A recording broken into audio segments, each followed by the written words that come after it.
So you have a few minutes? Sure. Great, let's start.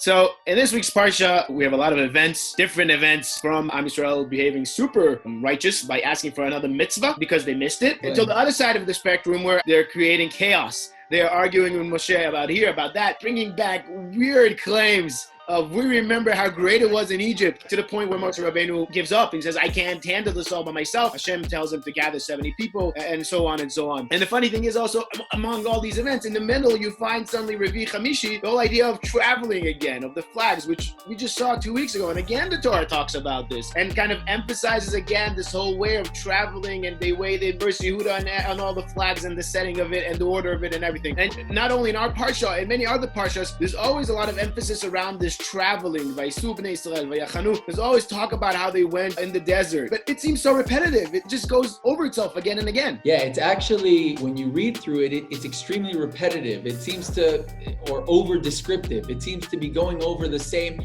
sometimes they're there for 1 day, sometimes they're there for longer, sometimes for less. We got the point. Torah could just say, whenever the Anan and the fire would lead the way, and when they would raise and begin to move, the cloud would raise above and be ready to go, they would go. They would get up and go whenever it was. It could be very short. The Torah purposely spends a lot of time repeating that, describing that. And I think it's actually very interesting, because if you ask someone, tell me about what happened during 40 years of Am Yisrael in the desert, and I'll tell you many stories. Actually, a lot of them happened in this Parsha, in the next Parsha as well. The next few, we have the Meraglim, we have Korach, we have all the stories in our Parsha. But actually, these stories don't make up 40 years in the desert. They make up a small piece of them. Actually, for more or less about 38 years, we don't know anything that happened to Am Yisrael, right?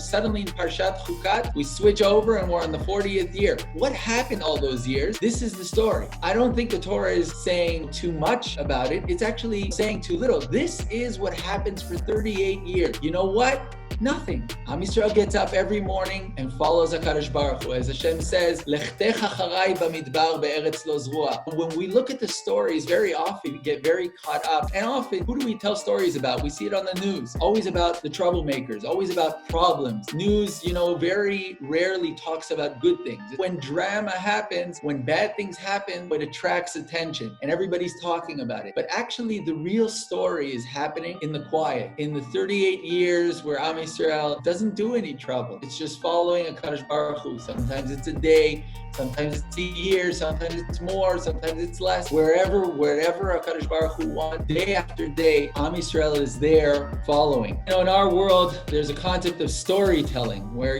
everybody has to tell a story. But running a business isn't about a story. It's about day to day. It's about consistency. It's about, doing what needs to be done every minute, every hour, every morning. It's not about a story. Stories are dramatic. They attract attention, but they're not real life. They're definitely not what Judaism is about, which is about consistency, which is about that untold story. I really like what you're saying about Am Yisrael's basically perseverance, the dedication, the Mesiras Nefesh that they went after HaKadosh Baruch Hu in the desert, wherever Hashem led them to. They went Lechtech acharai bamidbar be'eretz lo zruah, connecting it to the phrase you used, the storytelling.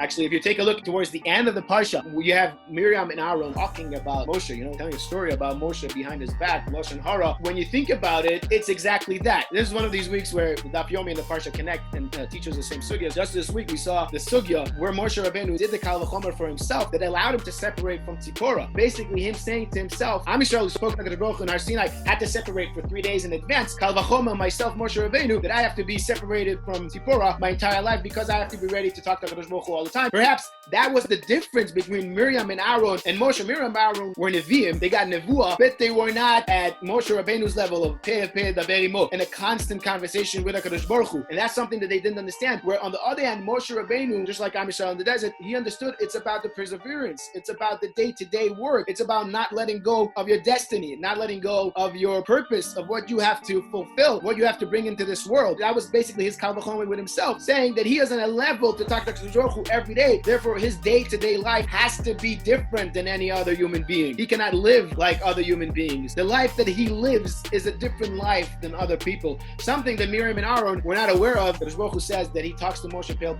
differently than Miriam and Aharon. We sometimes think that when there's a lot of attention around something, that makes it more important. But we see here exactly that the regular Nevi'im, it was a big deal when they had Nevuah. For Moshe Rabbeinu, it wasn't a big deal. But Dafka, that shows that it was something consistent. It was something, their whole life. It's about the consistency, about the perseverance. Wonderful. Thanks, Yitzi. Go ahead. We'll talk. Bye-bye. Great. Thanks, Yitzi. Bye.